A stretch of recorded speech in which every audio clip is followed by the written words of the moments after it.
चालू है।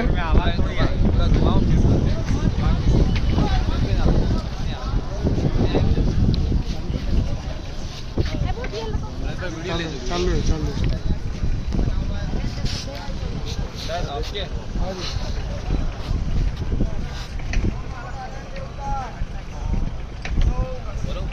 ओम नमो जय श्री कल्याण नारायण।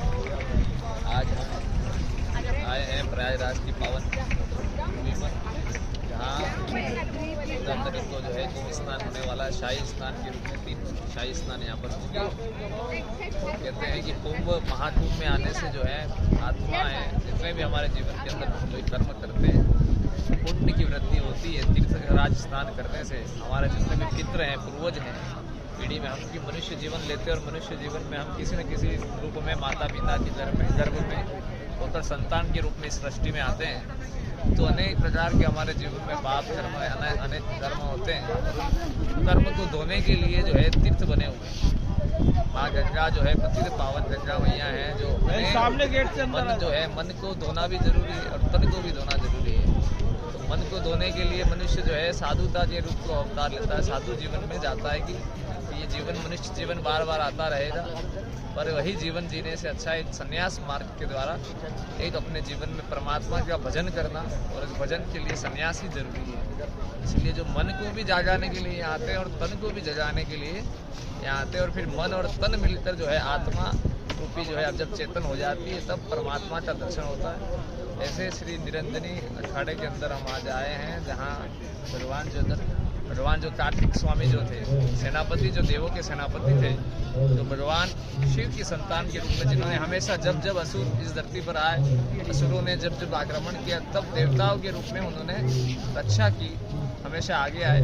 उसी प्रकार सनातन धर्म के अंदर जितने भी साधु हैं, आप देख रहे हैं महाकुंभ के अंदर, जब भी कभी कोई ज़रूरत पड़ जाएगी, जब भी कोई अधर्मी हमारे यहाँ आएगा, जब कोई भी असुरी प्रवृत्ति का जीव कुछ अनाचार करने आएगा, कुछ दुष्ट कर्म करने आएगा, तब ये सब साधु संत जितने भी इनके अंदर देवी देवता जागृत होंगे और फिर धर्म की पताका लहराती रहेगी। आप देखिए ये धर्म ध्वजा ऊपर स्थित है, ये ही हमारा जो प्रतीक है। जब तक लड़े हैं, चित्तौड़ के अंदर भी लड़े हैं, जितने क्षत्रिय लड़े, सर कट गया धड़ लड़ता रहा, ऐसे हमारे जो है वीर पुरुष जिसकी हम आराधना करते हैं, कलाजी महाराज मिराज के भजनों ने सनातन धर्म को जगाया, रविदास की वाणी ने जगाया, कबीरदास जी ने जगाया। ऐसे अनेक संत जो हैं इस धरती पर आए। सनातन कहते हैं, जो लोग कह रहे हैं कि सनातन को हम नष्ट कर देंगे, वो कभी नष्ट नहीं करें। इस जन्म के साथ हजारों जन्म ले लें तो भी सनातन नष्ट होने वाला नहीं है।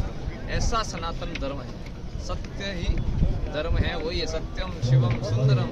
जहाँ सत्य शिव है और शिव ही सुंदरम, जो शिव की भगवान भोलेनाथ के ऊपर जहाँ गंगा विराजमान है और जहाँ से पावन कर रही है, ऐसी गंगा मैया हम सभी को आनंद कराएं। जो भी व्यक्ति हम अपनी मनोकामना लेकर आए इस पावन तीर्थ पर, उन सबकी मनोकामनाएं सिद्ध हो, उनके जीवन में आनंद रहे, मन का मजीरा बजाते रहे, तन का तंदुरा बजाते रहे।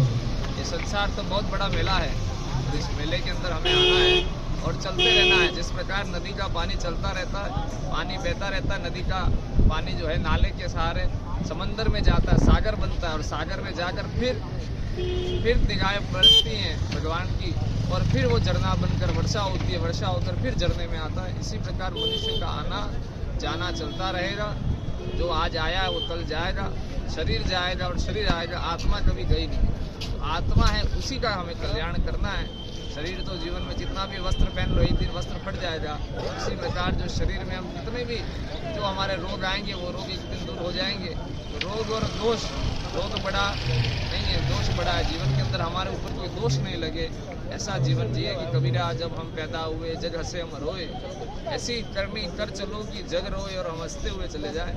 ऐसी पवित्र वाणी, ऐसा पवित्र भाव से हम यहाँ दर्शन करें, हमारे जीवन के सभी कार्य सिद्ध हो। अर्पण तर्पण और समर्पण मन तन और आत्मा से यहाँ का आनंद लें। ऐसा समय बार बार नहीं। जो लोग कहते हैं हम दुखी हैं, दुखी मन ही दुखी होता है।